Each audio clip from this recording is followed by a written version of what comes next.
ഇത് കണ്ടോ?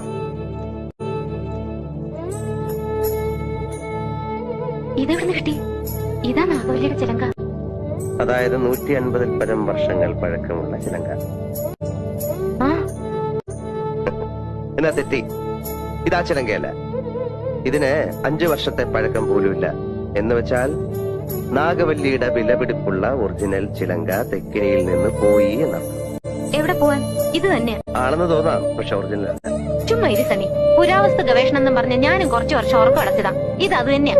ഗംഗയ്ക്കൊരു ചുക്കും അറിയില്ല. ഇത് നാഗവല്ലിയുടെ ചിലങ്കയല്ല. അതെ അതെ അതെ അല്ലാന്ന്. അതേന്ന് എന്നാര് പറഞ്ഞു? ഞാൻ പറയുന്നു. ഞാൻ ഇതൊക്കെ കുറെ പഠിച്ചിട്ട് തന്നെ. അങ്ങേപ്പുറത്ത് പോയി പഠിച്ചിട്ടാ ഞാൻ പറയുന്നത് ഇത് നാഗവല്ലിയുടെ ചിലങ്കയല്ല. ചുമ്മാ കിടന്ന് തർക്കിക്കാതെ. ആരാ തർക്കിച്ച്? ഞാനാണോ? പിന്നെ ഞാനാണോ? ഞാൻ 1000 തവണ വ്യക്തമായി തെളിയിക്കാം, ഇത് നാഗവല്ലിയുടെ ചിലങ്കയല്ല. ഗംഗയ്ക്ക് ഒരു കുന്തം അറിയില്ല. എനിക്കോ? എനിക്കോ? എനിക്കോ?